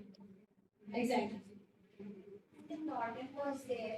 I think I thought that when the change button, the client feels that there is a different design. This poster should be a little clear and you said that open poster should be there. So like तो ये कोई कि open portion नहीं था Open bosses are welcome. positive point I would say कि she was nodding, but she wasn't showing any expressions. She should have like said like showed like I understand. Ma'am sitting style square position में था लेकिन posture hand का poster ये negative I'm nodding here, display करके अपनी काफी acceptance अपनी client की बात सुन रही थी, पर इनका close posture of visiting ये display कर दिया कि इनका ध्यान नहीं और okay fine very good I compared the problem with the And the expression of the body. यानी न्यूट्रल का एक्सप्रेशन या फिर नेगेटिव का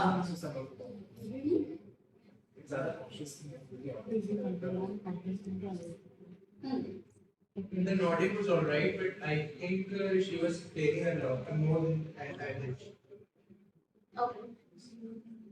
मुझे ऐसा लगा जैसे इनका ध्यान कहीं और चला गया. She lost okay She can not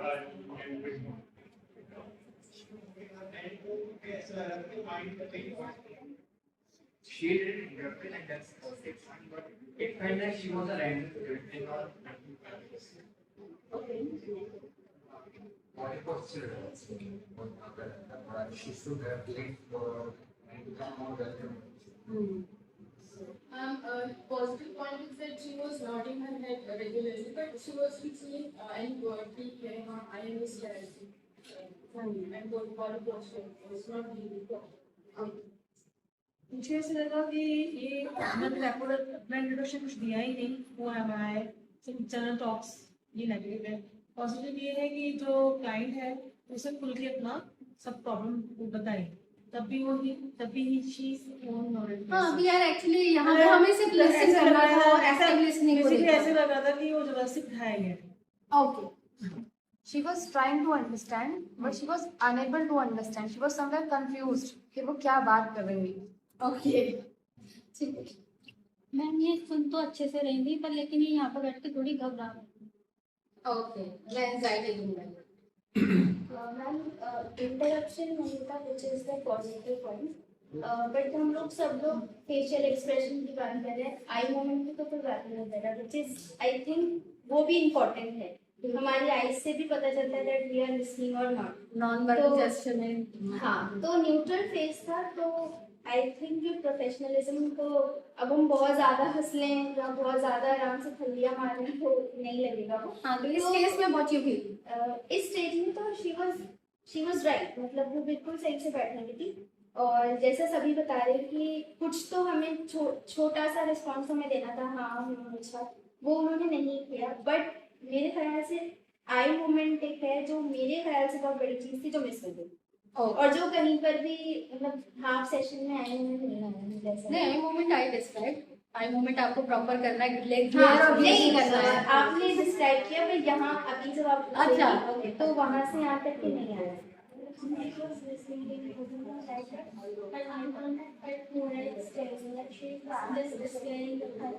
She's not understanding what she's trying to convey. Become a professional expression. And I think the eye contact is a bit uncomfortable. And she was unsure. She did not mean forward and non-verbal accents. And also, she was looking she was however, my mind had gone there was at the same time. तो अब हम पहले देखेंगे जब हमने पहले किया था फिजा के साथ और अब किया है, दोनों एक्टिविटी वाज सेम।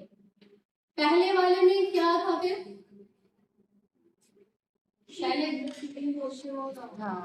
पहले और इसमें क्या डिफरेंस था? क्रॉस लेग, नाउन से स्क्वायर। तो जब हमने बिफोर एक्टिविटी करी तो हम नॉट तो तब भी कर रही थी, फिजा नॉडिंग कर रही थी, नॉडिंग वाज देयर, बट आपका जो है physical posture was not right, ठीक है। तो लेकिन जब हमने ये एक्टिव अटेंटिव स्किल सीखी तो उसके बाद हमने ये चीज थोड़ी सीखी, बट चूंकि ये फर्स्ट टाइम कर रही है और यहाँ पे आके कर रही है तो समटाइम्स अभी बहुत ज्यादा एक्यूमुलेट नहीं कर पा रहा है। अगर हम 1 by 1 बुलाएंगे तो कुछ ना कुछ 2-4 पॉइंट सबके छूट जाएंगे। तो basically you did a great job कि आप लोगों ने इतने अच्छे से कीन ऑब्जर्वेशन से हमारे काउंसलर और क्लाइंट को देखा। Thank you so much for coming. ठीक है, तो हमें यही नोट डाउन कराना था कि क्या इनसे मिस हो रहा है और क्या हमें करना था। कोई और भी चाहता है करना तो यू कैन डू इट। करना है किसी को काउंसलर बनना है या नहीं बनना? हाँ ठीक है, तो हमें हमारे अटेंडिंग स्किल में हर चीज इम्पोर्टेंट है। Sitting, body posture, non verbal communication, verbal communication, आपको किस टाइम पे कितना पॉज लेना है, हाँ कब करना है कब नहीं करना है, क्योंकि एक्सेसिव आपकी नॉडिंग भी जो है क्या शो करती है कि आप ऐसे ही सुन रहे हैं। हेयरिंग और लिसनिंग में फर्क है। Hearing means you are only hearing the sentences without meaning, ठीक है। जब हम अंडरस्टैंडिंग भी होता है तब हम लिसनिंग करते हैं, ठीक है। तो लिसनिंग और हेयरिंग में फर्क है। हम अक्सर क्या करते हैं, हेयरिंग करते हैं जिसको हम लिसनिंग समझते हैं। और यही बात है कि जब हम अंदर से नहीं बैठे होते ना बिल्कुल प्रिपेयर, तो क्या होता है हम कहीं ना कहीं लॉस्ट हो जाते हैं। समटाइम्स क्या होता है, खैर अभी तो पहली बार बच्चे ने किया है, जाने रहे उसको, हम लोगों को भी करने में कभी कभी परेशानी होती है। इट्स नॉट लाइक कि रट रट के आ जाएगा, ये आपको करते करते ही आएगा, ठीक है। Second listening skill is questioning. There are 3 types of questioning, क्या है, क्लोज एंडेड, लीडिंग और ओपन एंडेड, ठीक है। तो क्लोज एंडेड क्वेश्चन क्या होते हैं?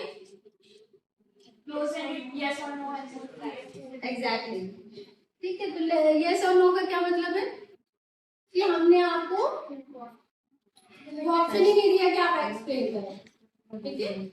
तो किस तरह के क्वेश्चंस होते हैं? Do you eat? आप कहोगे हाँ मैं खाना खाती हूँ या नहीं खाती हूँ। आई ईट और आई डोंट ईट, ठीक है। Do you smoke? I don't, I do, ठीक है। तो आपको क्या होता है कि आपको हम हाँ या ना वाले क्वेश्चन दे रहे हैं। तो क्या ये क्वेश्चंस हम काउंसलिंग में यूज करते हैं? We use this question close ended?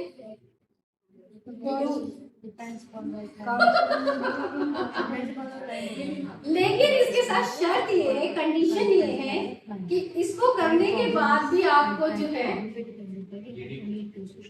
नहीं लीडिंग नहीं करना है, आपको जो है ओपन एंडेड। अगर वो कह रहा है कि ठीक है हम खा लेते, हम खाना खाते हैं, तो अब हम पूछेंगे this type of food do you like, then will start saying कि कौन कौन से फूड उसे पसंद है। लीडिंग क्वेश्चंस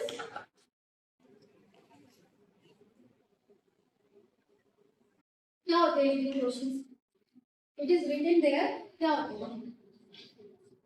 यानी एक्सपेक्टेड आंसर। मुझे तुम्हें ये जैसे कहते हैं ना, मेरी बात मैं तुम्हारे मुंह में डाल दूं, यानी मैं कहूंगी अरे तुम्हें गुस्सा आता नहीं है क्या? आता तो है ना? हाँ आता तो है। तो आपने उसको अपॉर्चुनिटी नहीं दी कि वो कुछ अपना बताए, मैंने अब मैंने लीड कर दिया तुम्हें। तुम क्या वो गोश्त नहीं खाती हो क्या? थोड़ा बहुत तो खाती ही होगी ना? हाँ मैं थोड़ा कभी कभार खा लेती हूँ, मम्मी खा लेती, ठीक है। तो आपने लीड कर दिया क्वेश्चन को, तो we don't use leading question in the counselling session.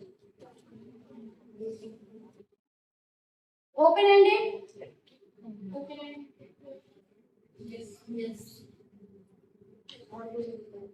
ये तो हमें करना ही करना है, ठीक है। Sometime we do close ended, लेकिन after that we have to use open ended question. लेकिन ओपन एंडेड ही आप स्टार्ट करें, विच इज वेरी गुड। लेकिन आपने मान लीजिए क्लोज एंडेड भी कर दिया है, तो उसके बाद इसको आप पकड़ लीजिए उसी वक्त की। ऐसा नहीं कि आपने वो पूछ दिया, आपने सोचा अरे दिमाग में अरे ये वाला तो पूछा ही नहीं हमने भी ये सोच दिया क्लोज एंडेड, तो करने की जरूरत नहीं है, ठीक है। स्टार्ट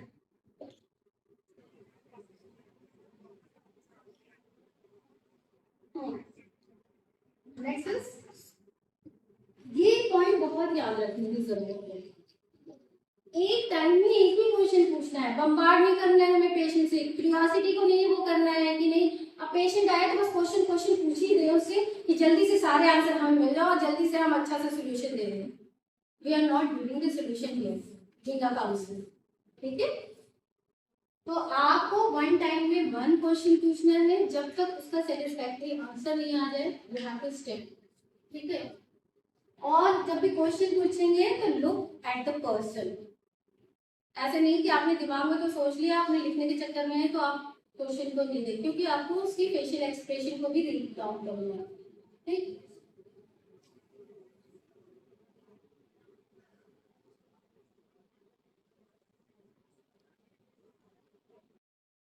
जूसी मटेरियल के लिए, गॉसिप के लिए आपको नहीं करना। अगर वो बेचारी अपना या बेचारा कुछ अपना बता रहा है, मेरी client is saying something serious, अब आपको लग रहा है ये तो चटपटी खबर है, कुछ और भी इसमें से निकालो, कुछ और भी निकालो, for the sake of your क्या कहते हैं ना, उसकी मजे के लिए आपको ये चीजें नहीं करनी है, ठीक है। क्वेश्चंस नहीं पूछने,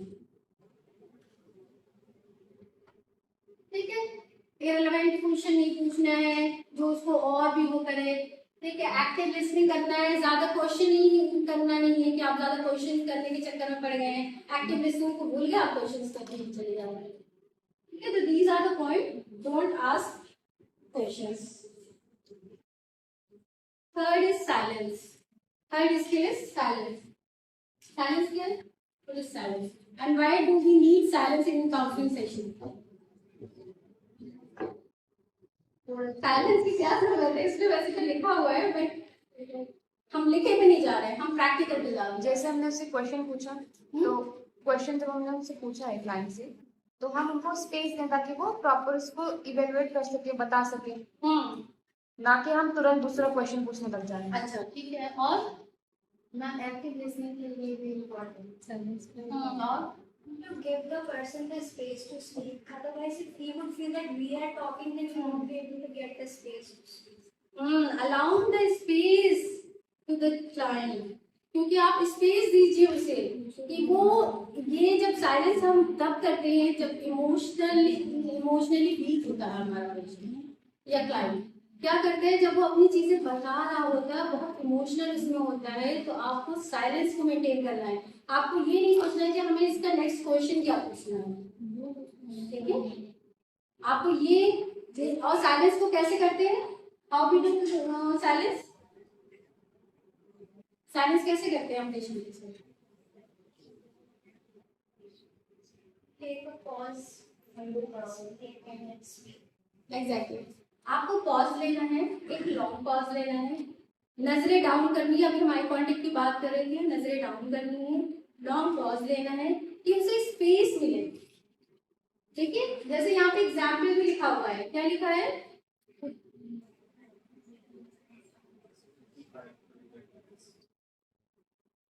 आपके साइलेंस, जब भी आपने करेक्ट साइलेंस किया, तभी वो नेक्स्ट वो क्लाइंट खुद ही बोल देंगे। आपने साइलेंस अगर प्रॉपरली साइलेंस मेंटेन कर लिया तो क्लाइंट नेक्स्ट आंसर खुद ही देगा, आपको क्वेश्चन पूछने की जरूरत नहीं है, ठीक है? तो यहाँ पे when you see here, client क्या कह रहा है, I keep arguing with my parents about my career, they never listen, ठीक है?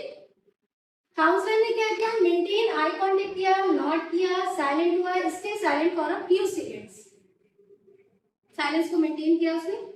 फिर क्लाइंट जो है अपना उसी के बाद फौरन बोलेगा, I guess I also never told them what really want, I am scared they will reject it. अब उसने क्या किया, अपने आप को खुद ही और एक्सप्लेन कर दिया without asking any question. Silence का इतना बड़ा मजा है, लेकिन हम बोलने में ज्यादा लगे पड़े हैं। मैम फिर साइलेंस में डाउन आइज करनी है या मेंटेन करनी है? समटाइम्स वो डिपेंड करता है कि अगर मान लो कुछ ऐसी वाली उसकी प्रॉब्लम है, मान लो उसको उसकी लाइफ में कुछ सेक्सुअल असॉल्ट हुआ है, तो आपको डाउन करना जरूरी है। और मान लो कुछ ऐसे नॉर्मल केसेस है, तो you have to maintain the eye contact and slightly down and slightly maintain, both continue करना है depending on the situation and cases. इसीलिए मैंने फर्स्ट स्लाइड में ही कहा, जब तक आप नंबर ऑफ केसेस को देखोगे नहीं कि कैसे होता है और उनके अंडर में करोगे नहीं, जब तक ये चीज जो है थोड़ी लैक रहेगी आपको, ठीक है?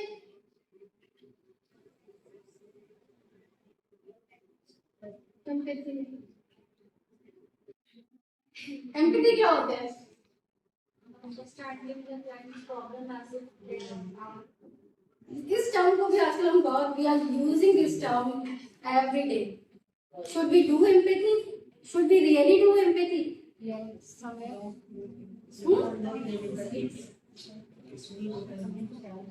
एम्पैथी और सिंपैथी में बहुत फर्क है। We do sympathy and we say we are doing empathy, ठीक है? तो एम्पैथी क्या होती है, पहले तो हम इस पे बात करें।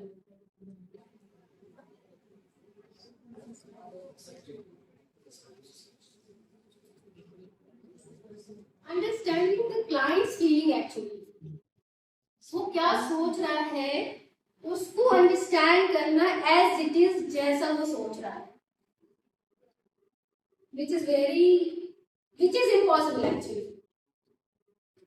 लेकिन कब हम एम्पैथी कर पाते हैं, जब हमारा उस तरह का खुद का एक्सपीरियंस हो, तब तो हम प्रॉपर कर लेते हैं empathy, but without that experience we can't do empathy.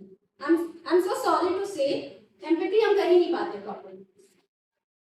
अगर जैसे मेरी मदर की डेथ हुई है, मैं उस प्रोसेस से गुजरी हूँ, अब मैं किसी और की सुन रही हूँ, तो आई कैन डू एम्पैथी क्योंकि आई पास्ट। लेकिन ऐसे इस चीज को डेवलप करना, it's the hardest skill, but लोग करते हैं, ऐसा नहीं है कि नहीं करते, तभी तो ये लिखा हुआ है यहाँ पे, that's why we have to, ठीक है? तो एम्पैथी को कैसे करना है, कैसे करती हैं एम्पैथी हम? मैं उसको उसकी मतलब अपने आप को उसकी जगह पर रख रही हूँ। कैसे रखोगी उसकी जगह? जैसे अगर उसने अपना कुछ बोला है तो हाँ ओके, कैसे समझेंगे उसको? कि अगर मैं उस जगह होता तो फिर मैं क्या that moment we have to realize that कि अगर हमारे साथ ऐसा हुआ होता तो बहुत ही तो फीलिंग्स को उसके रियलाइज करना। जैसे कि मैंने आई टोल्ड यू कि अगर आप उस चीज से पास आउट हुए हैं तो आप बहुत अच्छे से कर लेंगे, अगर नहीं हुए हैं तो वी हैव टू रियलाइज, वहां पे इमेजिन कर रहे हैं हमें कि अगर हमारे साथ होता, अगर हमारे साथ ये चीज होती तो व्हाट वी फील। ठीक है, सिंपैथी एंड एम्पैथी में क्या डिफरेंस है? What is the difference between sympathy and empathy? देखो वो बेचारा झुक के जो है सिंपैथी कर रहा है, उसे अफसोस है कि कोई है नीचे, मैं दोबारा से चार नहीं चला गया। मैम जैसे अगर कोई आपके पास आकर ये रो रहा है तो आपसे मतलब आप उसे बोल रहे हो कि अच्छा ठीक है ऐसा होता है, लेकिन समटाइम्स एम्पैथी ऐसा कि कोई आपके साथ आके रो रहा है तो आप भी उसका दुख समझ के रोने लग जाओ, दैट इज एम्पैथी। रोना नहीं है मतलब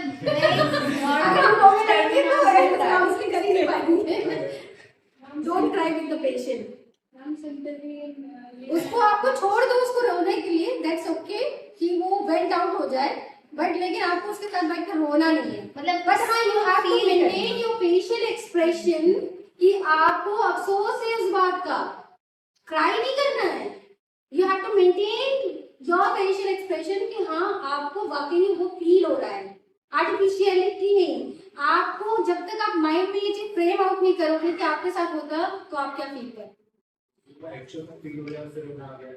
नहीं, इसका मतलब कि आपकी प्रैक्टिस अच्छी नहीं यानी अभी आप इमोशनली इम्बैलेंस है, क्योंकि हम क्या कर रहे हैं, दुख में दुख का साथ दे रहे हैं। ठीक है, तो वो सिंपैथी हो गई, ठीक है कि हम साथ दे रहे हैं, सिंपैथी है। बट एम्पैथी मींस आपको फील करना तो है, उसकी हेल्प करनी है, ना कि उसी फीलिंग में चले जाना है और उसी के साथ रोते रहना है कि आपको भी कोई आगे ठीक है, तो वहां मत जाइए प्लीज, डोंट गो देयर। ठीक है, ये स्लाइड्स मेरी सबसे मेहनत से बनी है, इसमें मैंने बहुत टाइम दिया था, बहुत पहले बनाने के लिए, अभी तो रेडीमेड ही है मुझे खुद भी पढ़ना पड़ेगा।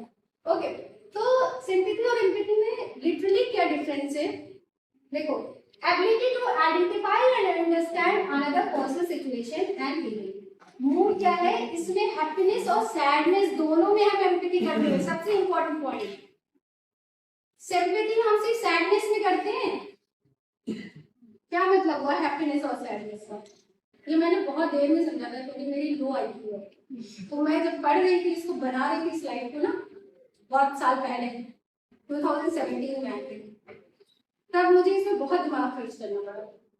वो कहते हैं ना हम किसी के दुख में हमें दुख फील करना चाहिए और किसी की खुशी में हमें खुश होना चाहिए। तो मीन्स अगर मैं अच्छा नहीं महसूस कर रही हूँ बट मेरा फ्रेंड है वो बड़ा खुश है, so I should try to feel his happiness so that he think कि हाँ मैं उसके साथ खुश हूँ। यही तो समझना है, यही मैं बहुत देर में समझी थी। क्या हाँ सिर्फ अगर वो अपनी प्रॉब्लम बता रहे तब तो आप उसको अच्छे से सुन लीजिए, लेकिन अगर वो अपनी हैप्पीनेस बता रहे हैं तो you are just like not saying. Empathy means क्या है? Empathy means understand another person situation and feeling. बहुत छोटा सा टर्म है, हम दूसरों की फीलिंग को अंडरस्टैंड कर रहे हैं, वो चाहे खुशी की हो चाहे दुख की हो। Keep in your mind, note कर लो इसे, हम फीलिंग को उसके अंडरस्टैंड कर रहे हैं, वो हैप्पीनेस हो चाहे सैडनेस हो। हैप्पीनेस और सैडनेस का क्या मतलब?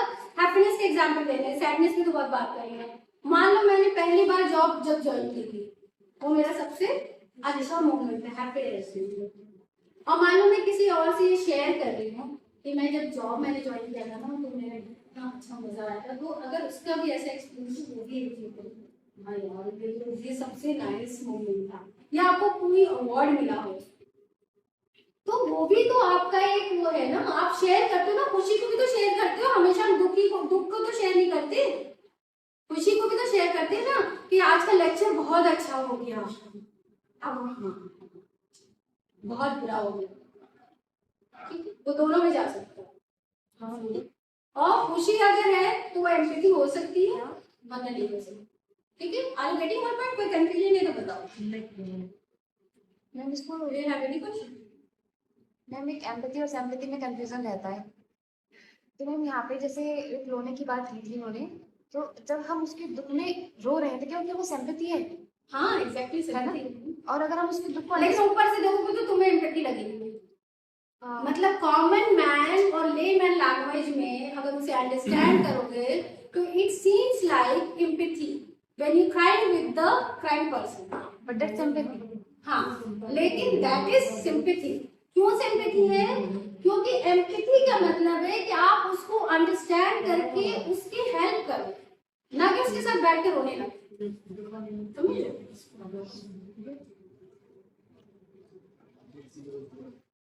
Very similar past experience I have told, ठीक है, earlier कि similar past experience इसमें होता है तो आप अच्छे से कर सकते हैं, उसमें नहीं होता है, और हो या ना हो वो दोनों में चलेगा, लेकिन ज्यादातर होता नहीं है, तब भी आप सिंपैथी दो आंसू तो बहा ही देते हो। आजकल तो हम मगरमच्छ के भी आंसू बहा देते हैं, हमें सिंपैथी भी नहीं हो रहा होता है लिटरली उस टाइम पे, लेकिन हम एक्ट करते हैं। ठीक है, ठीक। तो डैनियल गोलमैन ने 3 लेवल ऑफ एम्पैथी भी दिया है, ये मैंने बहुत बुक से गाना छाट के निकाला हुआ है, ठीक है। Cognitive empathy, emotive empathy and compassionate empathy, ये 3 जो एम्पैथी है विच इज वेरी इंपॉर्टेंट, जिसको हम सिर्फ लिटरली एम्पैथी के नाम से जानते हैं, ठीक है। तो cognitive empathy means understanding the feeling, आपने अंडरस्टैंड कर लिया उसकी फीलिंग। इमोटिव एम्पैथी उसके फील को भी पेन करना शुरू किया, ठीक, लेकिन with the control of your emotions. And compassionate empathy में ट्राई टू हेल्प, ठीक है। तो इन्होंने ये 3 इसके नाम दिए कि समटाइम्स कुछ पीपल होते हैं बस यहीं तक आए के रुक जाते हैं, कॉग्निटिव एम्पैथी हो गई, खत्म कर दिया जैसा, ठीक है। इमोटिव एम्पैथी हुई, ठीक है, फिर छोड़ दिया, उसकी हेल्प नहीं की, भाई हम तो बिजी हैं, हम तो हेल्प करें तुम्हारी यहाँ की, ठीक। और कुछ लोग तीनों लेवल क्रॉस कर दिए।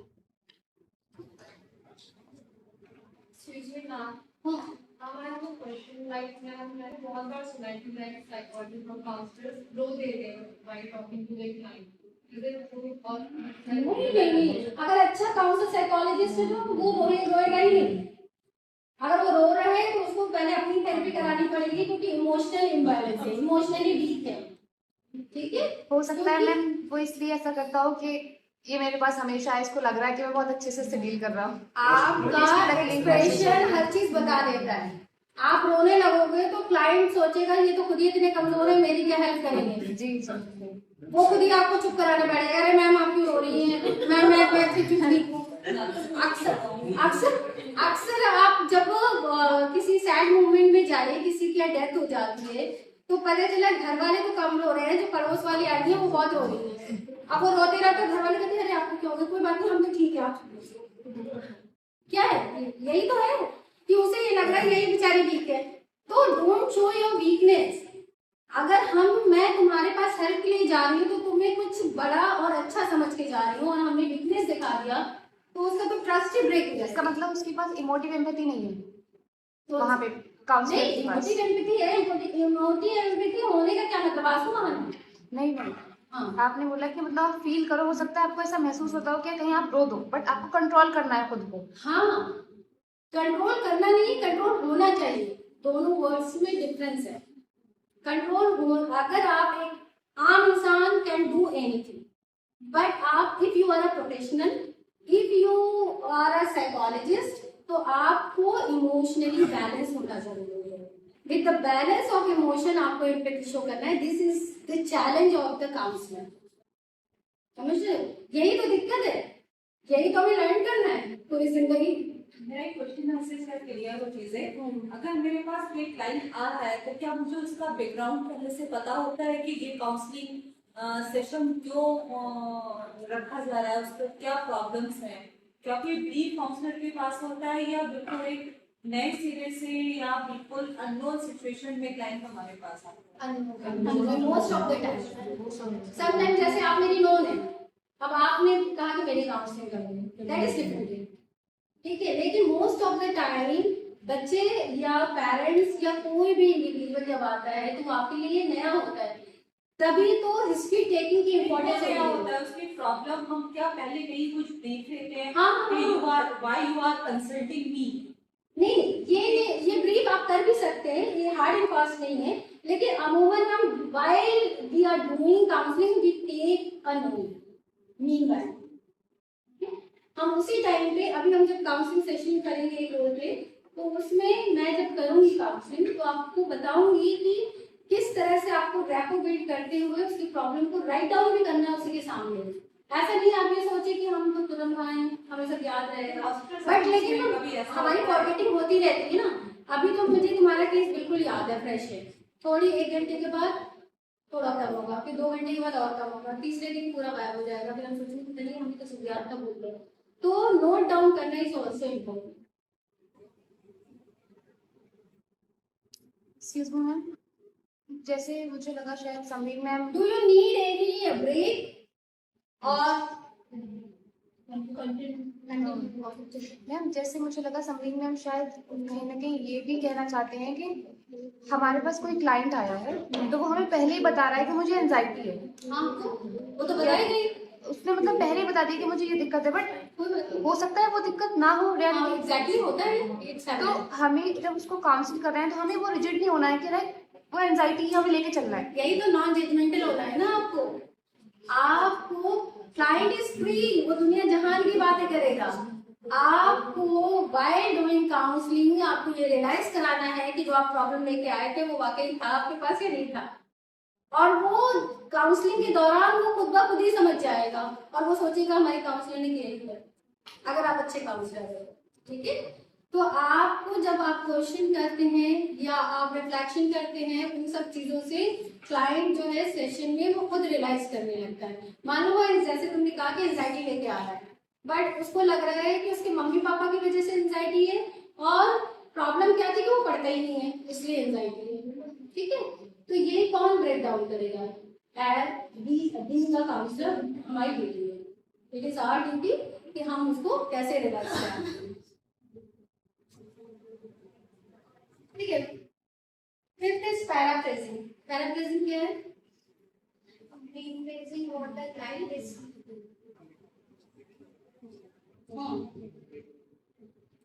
rephrasing what the client is saying so that the client feels that they are being understood or the counselor is understanding whatever it is. क्यों, why it is important paraphrasing? हम उनको पता चलना चाहिए कि हाँ जो आपने बताया है वो हमें पूरा get that exact meaning, ठीक है। तो पैराफ्रेजिंग इज वेरी इंपॉर्टेंट कि क्लाइंट को ये लगे कि आप उसे प्रॉपरली सुन रहे हो और प्रॉपरली उसकी चीजों को समझ पाए हो, तो उसका कॉन्फिडेंस बिल्ड होता है कि आपने एक्टिव लिसनिंग भी की है, उसे प्रॉपरली सुना है और उसके बाद आपने पैराफ्रेज किया है। और पैराफ्रेज से हमें क्या मिलता है कि अगर कुछ मान लो हमने गलत भी समझ लिया तो मिसअंडरस्टैंडिंग खत्म हो जाती है, ठीक है, कि आप समझ कुछ रहे थे वो बोल कुछ रहा था शायद क्या था, ठीक है। तो जब आपने पैराफ्रेज किया उससे यू गेट प्रॉपर थिंग्स, ठीक है। अब जैसे ये है, ठीक है, मैं पढ़ती बहुत हूँ लेकिन एग्जाम में सब भूल जाती हूँ, टाइम नहीं बोला, काउंसलर ने कहा ओ मतलब तुम मेहनत तो करती हो लेकिन डर की वजह से सब दिमाग से निकल जाता है, तो हाँ मैं यही बात, ठीक है। तो क्या है कि वो अब ये समझ गई कि हमारी काउंसलर जो है हमें अच्छे से अंडरस्टैंड करेंगे, ठीक है। तो हमने उसी बात को पैराफ्रेज कर दिया उसी के स्टेटमेंट में, ठीक। अंडरस्टैंडिंग द वर्ड्स, एग्जैक्टली इसकी मीनिंग है अंडरस्टैंडिंग द वर्ड, कि आप उसके वर्ड को अंडरस्टैंड कितना करेंगे। 6 is reflection.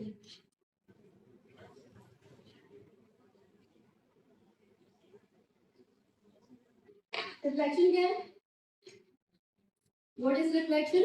Reflection is client's emotions और feeling को understand करना, ठीक है, कैसे अंडरस्टैंड करते हैं, रिफ्लेक्शन करते हैं, इसमें भी हम उसको रिफ्लेक्ट करते हैं लेकिन उसके इमोशंस को रिफ्लेक्ट करते हैं। वहां स्टेटमेंट को कर रहे थे पैराफ्रेजिंग में कि उसके वर्ड्स क्या है उसको अंडरस्टैंड करें, लेकिन इमोशंस को अंडरस्टैंड करना है हमें थ्रू रिफ्लेक्शन, कि इसको इमोशंस को डिग आउट करना। कैसे कर रहे हैं हम, देखो एक सेम एग्जांपल मैंने दिया है जिसमें पैराफ्रेजिंग भी की है फॉर योर अंडरस्टैंडिंग कि पैराफ्रेजिंग और रिफ्लेक्शन में क्या डिफरेंस है। अब इसमें my parents they will appreciate what I do, it makes me feel like nothing I do. ठीक है, तो पैराफ्रेजिंग में हमने क्या, so do you feel that your effort goes unnoticed by your parents, आपने उसके वर्ड्स को पैराफ्रेज कर दिया। यहाँ पे काउंसलर रिफ्लेक्शन में क्या, they must feel really discouraging and lonely.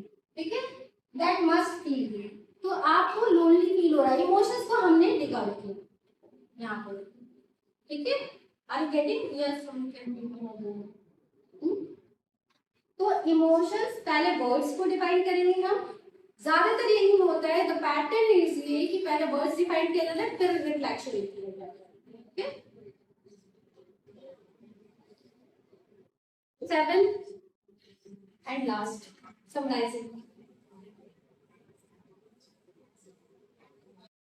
Summarising क्या है कि आपको ये जब आप सारे आप सेशन ले लेते हो, लास्ट में आप सब चीजों को समराइज करते हो पेशेंट क्लाइंट के सामने। कैसे? So today we discuss your stress before exam, your parents expectation and how you plan to handle them by better time management. ठीक है, तो आपने समराइज किया उसको, अब ऐसे तो नहीं छोड़ दोगे क्लाइंट को कि जाओ बस हो गया।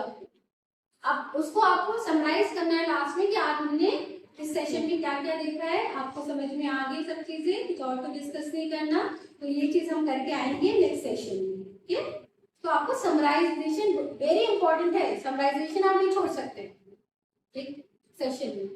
समझ पा रहे हैं ना, ऐसा तो नहीं ऊपर जा रहा है। ठीक है, thank you so much for patient listening.